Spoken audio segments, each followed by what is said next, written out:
Hi everyone, I have such a treat for you today. We're going to be exploring this secret speakeasy bar in Dorado Hills. I'm your host, Belinda Mills, the American Dream, selling Sacramento. Come on, let's go in and take a look.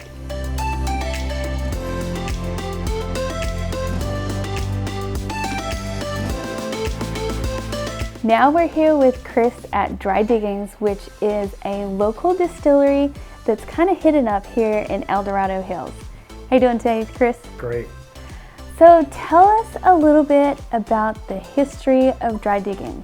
Well, we started back in probably 2010, became licensed in 2012, and then the tasting room, we had to get some legislation changed, and that opened in 2015.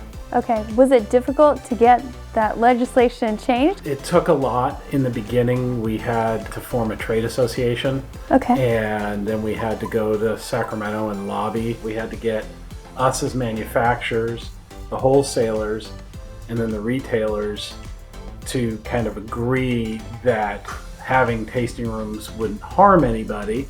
Right. And then the framework of the actual law was put together. It was called the Craft Distillers Act of 2015. What made you want to start a distillery in the first place? I had two friends and partners at the time that the three of us got together and we thought about a brewery and we talked about a winery, and we felt like we could bring something to distilling, and we did. Thank you so much, Cris. We're going to head out to the distillery and chat with Kenrick about what he's doing out there and what different products they're making.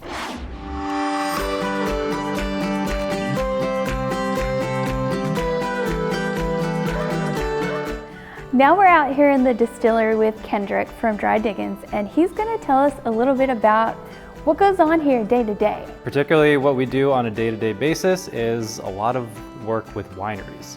Now, that can be a number of different things, whether it be bottling or distilling or putting their brandy into barrels. So do you work with a lot of different wineries around here, or probably different vintners or vineyards and things like that? We work with both wineries as well as a few breweries even. Okay. So what happens is they come in, we distill it, we age it, and eventually it goes back to their tasting room so that they can sell it. And on top of that, when I had mentioned that we work with breweries, is that sometimes they'll have some beer that might not have gone the way that they expected it to. It doesn't fit their flavors, and otherwise to them it would just go down the drain because they can't use it. But we can actually turn that beer into whiskey. How long does the process take? So say you get the beer that's not great, how long does it take you to distill that into a fantastic whiskey like you guys have? Typically, the distillation process is the shortest part of it, but then you have to sit on it for a very long time when it's in the barrel.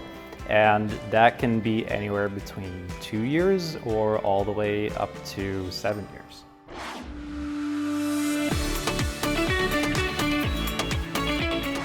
Now we're here with Erica, and she's going to tell us a little bit about what you guys have planned for the future here. We are expanding into a bar and restaurant over the next couple months. We are also hosting our first event post-pandemic tomorrow night, doing a little Mother's Day cocktails and crafting class, and then we have a lot of really cool bottle releases coming out, whether it's for ourselves or for our clients. Let's do a little tasting of this. What are we drinking here? We've got our Engine 49 wheat-based vodka, so it's really crisp, clean, just easy sipping.